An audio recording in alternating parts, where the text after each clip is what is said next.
Shalom semua. Oke, judul firman Tuhan hari ini adalah relevance atau relevan.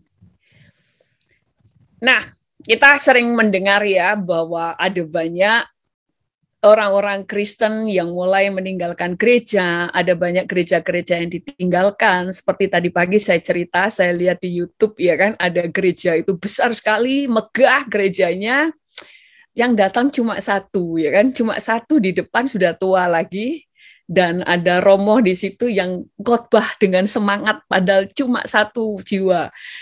Ya itu luar biasa ya kan, luar biasa. Karena kalau saya mungkin saya ajak sharing aja berdua ya sambil duduk gitu.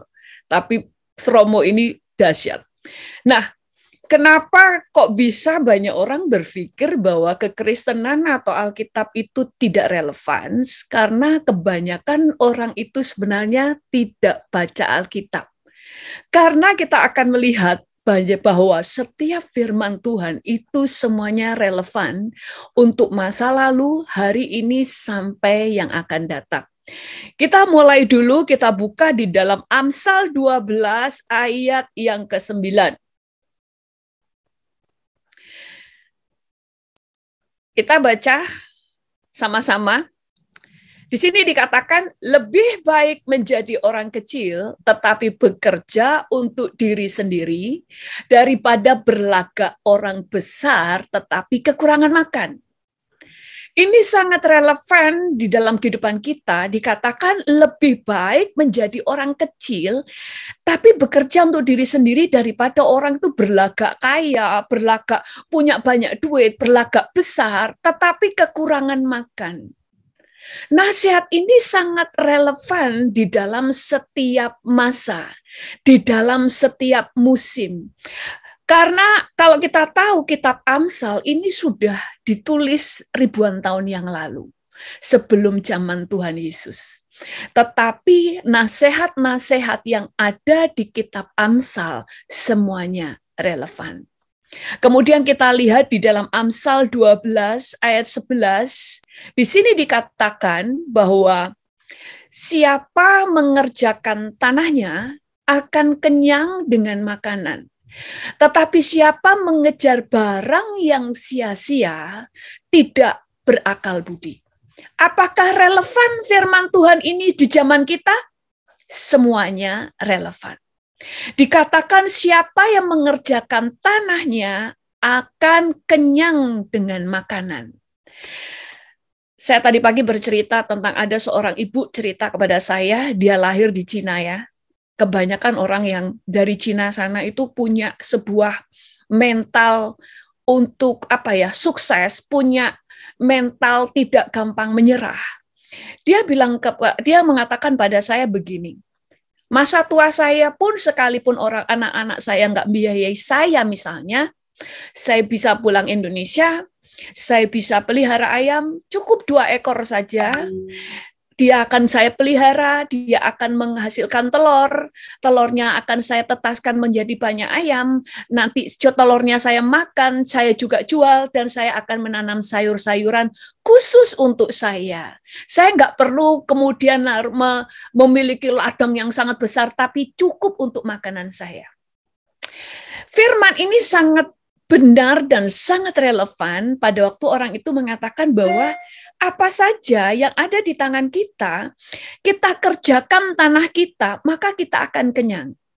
Bahkan saya pernah ceritakan, ini selalu saya ceritakan karena sangat memberkati saya, seorang ibu yang ada di tsunami, waktu ngalami tsunami waktu itu semua rumah habis, dia bahkan anak dan suaminya semuanya tenggelam, hilang kena tsunami.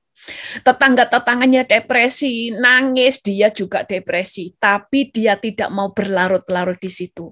Ada seorang tentara, karena kasihan dengan ibu ini, dikasih 50.000, cuma 50.000.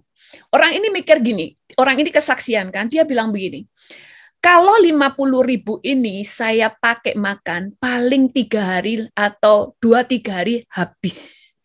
Tapi saya tidak mau menghabiskan uang ini. Dia itu memandang uang ini berharga. Inilah salah satu-satunya dia memperpanjang hidupnya. Lalu dia pergi jauh, jalan jauh, beli aqua, dia jual. Karena banyak relawan-relawan yang datang kan waktu itu ya, untuk menguburkan orang-orang yang mati dan sebagainya. Dia jual, dia jalan lagi, dia bilang saya lebih baik puasa dan hanya minum daripada saya pakai uang 50.000. Setelah berkembang jadi 150.000 berat, baru dia berani makan. Sampai akhirnya di tengah-tengah orang yang lagi depresi, tidak punya apa-apa, ibu ini sudah punya kios di Aceh, di tengah-tengah tsunami itu, pasca tsunami. Jadi kita melihat yang firman Tuhan katakan, kalau kamu mengerjakan tanahmu, artinya apa? Apa saja yang di tangan kita, kalau kamu kerjakan, maka kamu akan kenyang. Kamu nggak usah bayangin yang muluk-muluk dulu, mulai dari apa yang ada di tanganmu. Bahkan firman-Nya berkata gini, tetapi siapa yang mengejar barang sia-sia akan adalah orang yang tidak berakal budi. Coba lihat, ada banyak orang terlilit hutang hanya karena pengen keren. Firman ini sangat relevan, makanya setiap orang yang suka membaca Amsal, dia akan menjadi orang yang bijaksana. Ada seorang pembicara motivator di Indonesia, waktu itu sangat terkenal, tapi karena dia kena kasus kemudian ya tetap terkenal, tetapi dia walaupun bukan orang Kristen, banyak quote-quote-nya itu ngambil dari kitab Amsal. Jadi kita mulai melihat apa yang ditulis di Alkitab tidak ada yang kadaluarsa, semuanya relevan. Kemudian kita buka di dalam Amsal 21. Amin. Ayat 19. Di sini dikatakan, lebih baik tinggal di padang gurun daripada tinggal dengan perempuan yang suka bertengkar dan pemarah. Relevan nggak ayat firman Tuhan ini? Relevan, bahkan nanti pun tetap relevan. Ada banyak orang tidak betah tinggal di rumah karena ibunya cerewet dan pemarah. Banyak suami-suami nggak tahan tinggal di rumah karena istrinya cerewet dan pemarah. Ada seorang anak ya baru masuk SMP, dia bilang kepada saya pingin cepat kuliah. Kenapa pengen cepat kuliah? Karena saya pingin cepat jauh dari rumah, karena mama saya setiap hari marah-marah dan cerewet. Dia ingin meninggalkan rumahnya, tapi karena masih SMP nggak bisa, dia tunggu kapan saya kuliah supaya bisa melarikan diri dari rumah. Relevan nggak ayat ini? Relevan. Walaupun ditulis sudah ribuan tahun yang lalu. Yang membuat kita mulai belajar untuk hidup bijaksana. Tidak cerewet, mendatangkan damai sejahtera di rumah. Lalu firman Tuhan juga mengajar kita tentang pergaulan. Kita baca di dalam 1 Korintus 15 ayat 33, ini semuanya sudah hafal. Janganlah kamu sesat, pergaulan yang buruk merusak kebiasaan yang baik. Lalu Amsal 13 ayat 20 berkata, siapa bergaul dengan orang bijak menjadi bijak. Tetapi siapa berteman dengan orang bebal menjadi malang. Relevan nggak firman ini? Sangat relevan. Karena di sini kita mulai melihat bagaimana pergaulan yang buruk memang merusak. Ada orang-orang yang bertanya kepada saya begini, gimana pastor kalau ada seorang hamba Tuhan, pemimpin rohani kita berdosa, dia berzina atau melakukan dosa-dosa yang lain, transfer dong nanti sama kita.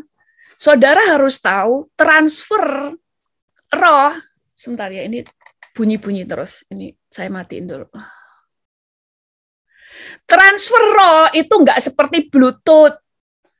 Misalnya ada seorang pemimpin gereja, dia berbuat dosa di tempat tersembunyi. Saudara tidur, tiba-tiba punya keinginan dosa yang sama. Kalau seperti itu, jangan bergereja. Karena bahaya dong, karena saudara tidak pernah tahu pemimpin gereja saudara. Tetapi yang Tuhan katakan bahwa kalau pergaulan yang buruk itulah yang merusak. Apa sih yang membuat transfer kepada kita? Misalnya kita punya seorang pemimpin, gaya hidupnya, apa yang dia ajaran yang dia sampaikan, itulah yang ditransferkan. Sama kalau kita bergaul dengan seseorang, orang-orang itu bagaimana gaya hidupnya, kita selalu lihat, kita selalu mendengar apa yang mereka katakan, nilai-nilai yang mereka ucapkan mempengaruhi hidup kita. Jadi bukan karena dia pemimpin tiba-tiba transfer, tapi apa yang kau lihat, apa yang kau dengar dari perkataannya, itulah yang kamu tangkap dan membuat cara pikirmu diubah sesuai dengan siapa yang saudara ikuti. Contoh orang-orang yang memfollow YouTube-nya siapa, IG-nya siapa, walaupun mereka bukan pemimpinnya, tetapi siapa yang dia dengar mempengaruhi hidupnya. Ada seorang yang suka, ada seseorang ya di YouTube, saya tidak tahu di hamba Tuhan atau bukan, tetapi di YouTube dia suka maki-maki pendeta-pendeta yang lain. Dan followernya juga suka maki-maki. Mereka maki-makinya apa? Memang pendeta-pendeta itu belum kena bacok. Orang Kristen ngomongnya kena bacok. Kenapa? Karena yang di-follow orang itu juga suka maki-maki. Apakah dia pemimpin mereka? Tidak. Tapi apa yang mereka dengar, apa yang mereka lihat, itu mempengaruhi hidupnya. Teman saya dulu dari Sulawesi, dia dari orang keluarga miskin, dia cerita ya, saya dari keluarga miskin, tidak punya pengetahuan, dia tidak tahu bagaimana hidup berhasil, tetapi waktu sekolah di Kota Malang, teman-temannya orang Chinese semua. Dan orang-orang Chinese ini orangnya pinter cari duit, dia bilang, apa saja jadi duit. Tidak lama saya bergaul dari mereka, mental bisnis saya mulai tumbuh. Mereka tidak ngajarin, tetapi bagaimana mereka cara hidup semuanya ditransferkan dalam hidup mereka. Jadi transfer tuh nggak kayak Bluetooth, tidur tiba-tiba pemimpin kita berbuat apa di tempat tersembunyi transfer, atau teman kita tidur bareng tiba-tiba transfer rohnya, enggak. Tetapi apa yang kita lihat, apa yang kita dengar, itu yang ditransferkan dalam kita. Apakah ini relevan? Relevan, selalu berguna untuk semuanya. Tetap firman ini relevan dalam hidup kita. Lalu kemudian tentang kelimpahan. Kita baca di dalam Amsal 12, 21 ayat 20. Di sini katakan, harta yang indah dan minyak ada di kediaman orang bijak, tetapi orang bebal memboroskannya. Zaman dulu minyak ini sama-sama mahalnya seperti emas. Zaman itu minyak itu sangat mahal, sangat berharga seperti emas. Dikatakan harta yang indah dan minyak tinggal di rumah orang bijak, bukan tinggal di rumah orang kaya. Tapi di rumah orang bijak, karena orang bijak dia tahu kelola uang dan dia tahu cara melipat gandakannya. Orang kaya, lahir kaya, belum tentu bijak. Makanya banyak orang kaya, survei membuktikan generasi yang ketiga, misalnya saya pengusaha kaya, anak saya yang lahir sama-sama berjuang dengan saya, dia bisa meneruskan perusahaan. Tapi yang ketiga, yang cucu, yang lahir langsung kaya, biasanya menghabiskan harta.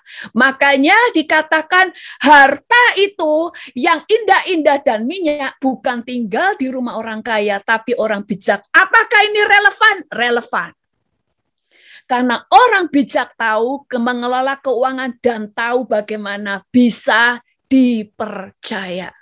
Bahkan firman Tuhan tadi mengatakan bahwa tetapi orang bebal memboroskannya. Orang bebal itu lebih bodoh dari orang bodoh.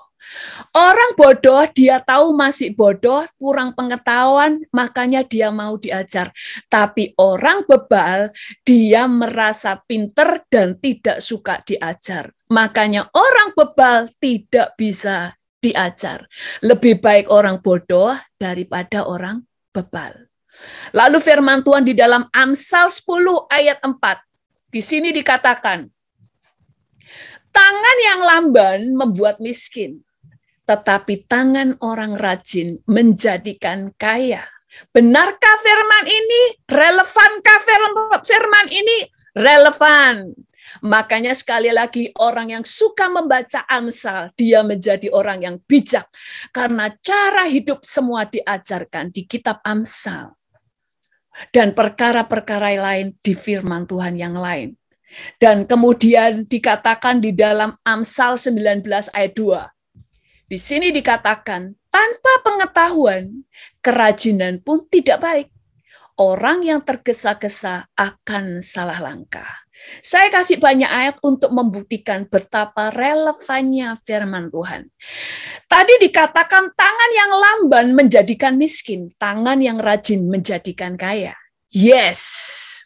Tetapi firman Tuhan juga mengatakan bahwa tanpa pengetahuan, kerajinan pun tidak baik. Jadi Tuhan mau kita belajar untuk rajin, tapi di atas rajin adalah punya pengetahuan. Tadi saya katakan, Kesha itu pinter, cemerlang. Makanya gajinya sangat tinggi. Kita ini pakai tenaga, kerja keras, jamnya mungkin sama dengan Kesha. Jamnya bareng, tapi gaji dia lebih tinggi. Karena pengetahuan, pikiran kita harganya lebih mahal daripada tenaga. Maka Tuhan katakan rajin mendatangkan kaya, tapi di atas rajin punya pengetahuan. Jadi semuanya itu relevan pada waktu kita belajar ini, kita tahu bagaimana cara hidup. Menjadi orang yang bijaksana. Bahkan kita baca di dalam Wahyu 13 ayat 15. Dan kepadanya diberikan kuasa untuk memberikan nyawa kepada patung binatang itu. Sehingga patung binatang itu berbicara. Waktu itu yang menulis ini adalah Yohanes. Di zaman itu belum ada robot. Di zaman itu belum ada internet. Satu itu teknologi belum ada. Tetapi yang dia lihat ada patung yang bisa bicara, berarti patungnya ini hidup dikasih nyawa. Tetapi yang kita lihat di zaman kita, patung-patung itu adalah robot-robot yang sekarang diberikan otak, dalam artian mereka bisa berpikir, mereka bisa memutuskan sesuatu. Bahkan kita lihat Sofia, robot Sofia, dia bisa berpikir, bahkan bisa mengalahkan manusia. Dan sekarang ada banyak anjing-anjing robot yang bukan hanya dikendalikan oleh kita, oleh manusia, tapi sudah diberikan kemampuan untuk berpikir sendiri. Makanya sampai dipraktekin waktu ada seseorang nyulik, ya kan, nyuri anjing sungguhan. Ini anjingnya bisa kejar, orangnya mau sembunyi kemana, dia bisa tahu kenapa, dikasih pikiran. Relevan nggak Alkitab? Relevan. Alkitab selalu bicara masa lalu, masa sekarang, dan yang akan datang, yang kita belum tahu. Sangat relevan. Makanya para ilmuwan yang menyelidiki tentang masa dunia ini berapa lama, menyelidiki tentang apa yang terjadi, situs-situs masa lalu ini peninggalan siapa, dan sebagainya. Mereka tidak akan bisa menemukan titik terang kalau tidak baca Alkitab. Selalu titik terang baru mereka temukan, petunjuknya itu selalu di Alkitab. Karena sangat akurat dan semuanya yang ditulis adalah benar. Lalu kita mulai melihat pernikahan. Di gereja, di Alkitab diajar pernikahan hanya laki-laki dan perempuan. Bagi orang dunia ini tidak relevan. Tetapi pada kenyataannya, laki-laki dan laki-laki menikah, perempuan dan perempuan menikah. Tetap dalam pernikahan mereka butuh ada yang jadi laki-laki, ada yang jadi perempuan. Tetap nggak bisa dua-duanya mau jadi laki-laki, nggak bisa. Perannya tetap harus ada yang jadi laki dan ada yang perempuan.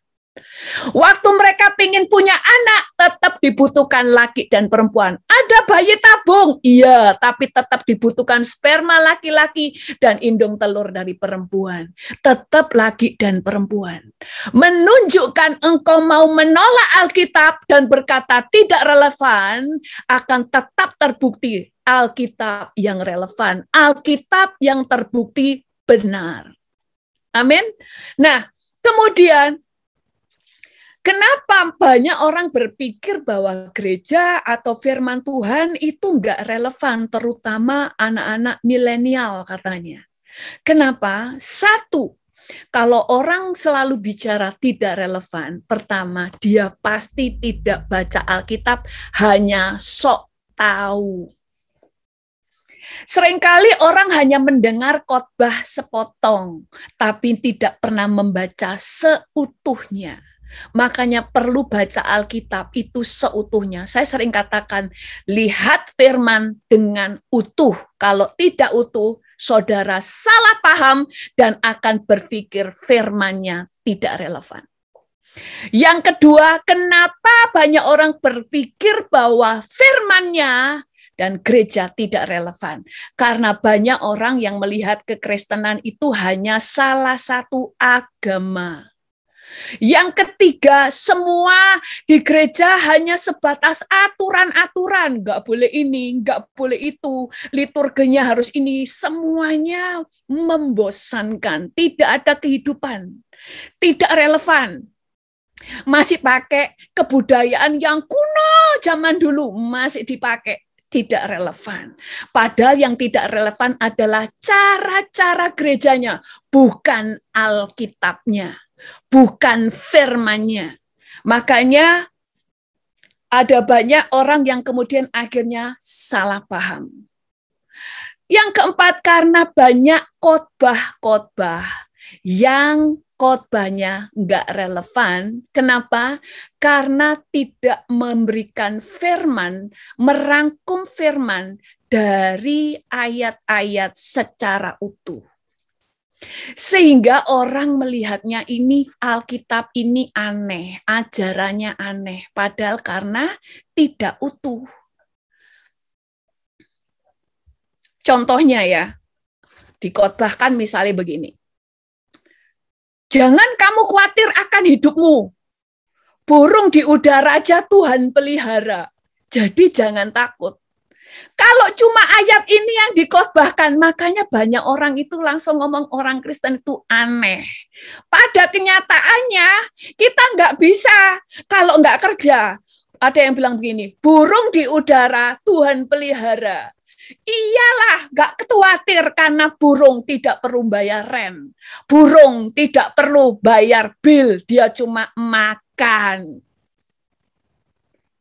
Tetapi kenapa kok tidak relevan? Sekali lagi, karena tidak memberikan firman Tuhan dengan utuh. Makanya ayat firman Tuhan utuh itu bukan membaca Alkitab ayatnya itu utuh, nggak boleh dipenggal, bukan itu. Tapi dari perjanjian lama sampai perjanjian baru, firman Tuhan itu semua ada benang merahnya. Kalau putus satu, jadinya nggak relevan. Makanya harus dirangkum semuanya. Tadi dikatakan, bahkan kemudian tentang kekayaan. Ada pendeta misalnya, khotbah tentang kita harus kelola keuangan, supaya kita berhasil di dalam bisnis, bisa keluar dari kemiskinan. Ada yang ngomong begini, berkat Tuhanlah yang menjadikan kaya, susah payah tidak akan menambahinya. Berkat Tuhanlah yang menjadikan kaya, susah payah tidak akan menambahinya. Jadi ngapain susah payah? Berkat itu dari Tuhan. Makanya jangan cuma satu ayat. Karena ayat lain yang tadi kita pelajari, tangan yang lamban menjadikan miskin, tangan yang rajin menjadikan kaya. Bahkan firman Tuhan katakan orang yang mengumpulkan di musim panas, Di sini dikatakan tangan yang lamban membuat miskin, tetapi tangan yang rajin menjadikan kaya. Siapa yang mengumpulkan di musim panas, ia berakal budi. Siapa tidur pada waktu panen, membuat malu. Jadi, kamu perlu rajin, kamu juga tahu bagaimana cara mengumpulkan. Cuma, kalau kamu cuma mengandalkan kekuatanmu, tanpa penyertaan Tuhan, semuanya bisa habis, semua bisa mencelakakan, semuanya bisa tidak menjadi berkat. Makanya selalu di ayat itu selalu utuh, semuanya dilihat. Kalau enggak, sekali lagi, jadinya enggak relevan. Kayak tadi, kalau cuma ayat ini toh, oh berkat Tuhan tidak, berkat Tuhan saja menjadikan kaya, susah payah enggak usah tidak menambahinya. Jadi ngapain susah-susah, ngapain kamu kerja? Terus orang dunia mikir, orang Kristen memang gila. Karena apa? Karena hanya bagian satu ayat saja. Lalu firman Tuhan juga kita mulai pelajari. Waktu saya mengatakan pernikahan supaya kuat, maka jadikan pasanganmu sahabat. Pernikahan itu enggak cuma dibutuhkan kuat, enggak bercerai. Bukan, saudara. Tapi pernikahan harus bahagia, harus harmonis. Kalau cuma bertahan saja ngapain? Enggak pernah cerai, tapi bertengkar terus. Saya dulu pernah melayani 2 suami istri. Istrinya itu dia suka kungfu, yang suaminya suka karate. Tahu, setiap hari kalau pergi ke gereja, dua-duanya pendiam, sopan karena sebenarnya pendiam, dua-duanya pemalu. Tapi anaknya bilang kalau di rumah, kalau bertengkar, pukul-pukulan. Karena istrinya itu dia kungfu kan, bisa lompat sana, lompat sini, ya kan? Itu pukul-pukulan. Tapi nggak cerai. Loh, nggak seperti itu. Terus ada orang bilang ini, yang penting takut akan Tuhan. Nah ini loh, banyak orang Kristen kalau ngomong itu terlalu abstrak. Yang penting takut akan Tuhan. Buktinya banyak pendeta bercerai, takut akan Tuhan kan. Takut akan Tuhan juga harus dijabarkan. Takut akan Tuhan itu seperti apa? Karena takut akan Tuhanlah kamu tidak akan berlaku kasar pada istri, tidak akan kurang ajar sama suami, kamu akan tunduk, kamu tidak akan berkhianat, kamu tidak akan bercerai, kamu tidak akan selingkuh, karena kamu akan takut akan Tuhan. Tetapi juga karena takut akan Tuhanlah kamu mau diajar. Karena orang yang mau diajar tahu bagaimana memperlakukan istri sebagai sahabat, menjadi seorang kekasih, juga sebagai istri. Demikian juga dengan suami. Jadi kita semuanya itu kenapa ada banyak orang melihat gereja dan firman itu tidak relevan. Karena selalu penyampaian firmannya abstrak. Kita harus punya iman. Gak dijelasin iman itu seperti apa. Sampai orang itu, iya ya kita hidup dengan iman. Tapi setelah pulang ke rumah, prakteknya gak tahu. Karena abstrak inilah akhirnya seakan-akan gak relevan. Padahal semuanya dapat dilakukan dan sangat relevan. Ada seorang, yaitu tadi pagi saya ceritakan, ada seorang ibu dulu ya di Indonesia. Seminggu sekali datang ke rumah saya. Dia ngomong sama saya tidak kerja karena saya hidup dengan iman. Saya kemarin pergi ke pendeta A kasih saya beras 1 karung. Saya pergi ke pendeta B, si pendeta B ngasih saya uang untuk sekolah anaknya. Kemudian ke pendeta yang satunya dan sebagainya, karena mereka semua tahu saya nggak kerja karena saya hidup dengan iman. Terus saya pura-pura nggak ngerti aja. Karena dia berpikir karena dia hidup dengan iman, saya harusnya ngerti dong ngasih sesuatu. Ya saya cuma bilang, terus maksudnya ibu hidup dengan iman itu kayak apa? Karena saya juga hidup dengan iman. Lah sama-sama iman-imanan gimana sama-sama minta. Saya katakan karena saya punya iman lah. Saya tahu saya bekerja pasti berhasil. Makanya saya kerja. Jadi iman itu juga harus dijabarkan. Makanya orang Kristen udah baca Alkitab, enggak baca, kemudian dengar khotbah yang setengah-setengah, terus suka dengerin khotbah-khotbah yang abstrak. Ya kayak tadi, keluarga yang bahagia, harus takut akan Tuhan. Untuk mendidik anak, takut akan Tuhan. Iya, tapi jabarin takut akan Tuhan itu seperti apa. Sama kemudian ada orang-orang yang terlalu segala sesuatu terlalu abstrak, ya kan? Terlalu abstrak. Kayak contoh, segala sesuatu didoakan, segala sesuatu kayak kapan hari. Misalnya ada orang ya kayak dia kecenderungannya suka marah. Orang langsung katakan tengking roh-rohnya. Ada yang memang itu roh jahat. Tapi kalau orang itu nggak tobat-tobat, maka itu jadi watak, jadi mental. Kalau sudah jadi mental, nggak bisa ditengking.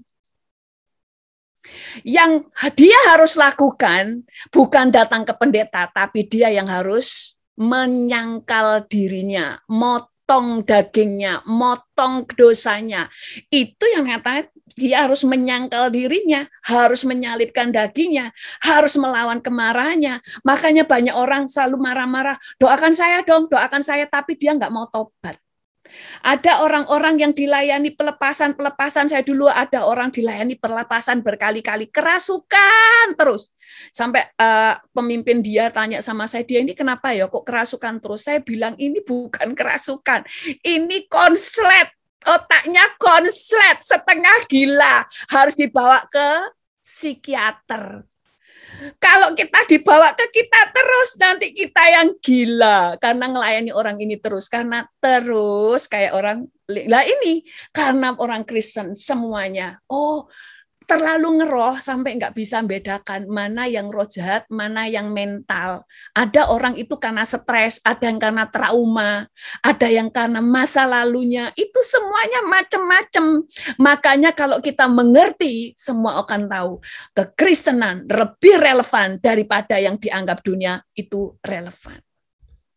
Lalu kita juga belajar tentang, kayak contoh saya bilang begini, kita itu harus bisa mengembangkan uang kita, keuangan kita, dan ada karena talenta mengembangkan 1, 2, dan 5 talenta. Ada yang komen di YouTube, pendeta ini adalah pendeta Injil Kemakmuran. Ngomongnya duit terus, padahal talenta kok disebut uang. Nah, nggak baca Alkitab. Saya dikatakan sesat, padahal dia yang sesat. Di ayatnya sudah jelas talenta. Di ayat terakhir dikatakan uangku. Kalau nggak baca Alkitab, suka nuduh orang sesat, padahal dianya yang nggak baca Alkitab. Orang Israel itu kenapa ada 12 suku, hanya 1 suku, yaitu suku Lewi. Khusus melayani di bait Allah. Tapi yang 12 semuanya bekerja. Ada yang menjadi pemintal, ada yang menjadi tukang besi, ada yang berperang, ada yang menjadi guru. Semuanya untuk melengkapi supaya Israel menjadi kuat. Makanya di Alkitab juga seperti itu. Kalau kita cuma mau diajar tentang surga, akhirnya nggak relevan karena nggak tahu cara hidup di bumi. Nggak seimbang. Dalam kehidupan kita juga begitu. Makanya orang Kristen akan tahu di Alkitab itu banyak hal diajarkan dengan detail. Itu sebabnya kenapa kita juga perlu diperlengkapi sehingga menjadi orang Kristen yang relevan di zamannya. Makanya di gereja ada orang yang memang seorang pengusaha sukses, yang dia benar-benar melakukan usahanya sesuai dengan standar firman Tuhan. Dia bisa dipakai di gereja untuk memperlengkapi jemaat. Nggak perlu dia seorang pendeta, karena yang kita butuhkan adalah ilmunya. Kalau ada orang yang pinter, bagaimana dia berhasil di dalam keuangan atau berhasil mendidik anaknya, dia bisa dipakai untuk memperlengkapi jemaat karena Tuhan memberikan setiap orang karunia untuk saling melengkapi. Firman Tuhan katakan setiap karunia diberikan untuk melengkapi jemaat, untuk membangun jemaat. Sehingga semua yang berhasil saling diperlengkapi. Makanya banyak gereja yang dikatakan tidak relevan karena mereka bicara uang tidak, bicara pernikahan tidak, yang dibicarain cuma iman dan surga. Yang diajar cuma bagaimana Yesus berjalan di atas air. Yang diajarkan cuma 5 roti 2 ikan menjadi 5.000. Kemudian 5 gadis bijaksana dan 5 gadis bodoh. Sampai apal dan mereka mikir gak ada yang berguna di dalam hidupku. Makanya di gereja seperti di Israel semua diajarkan.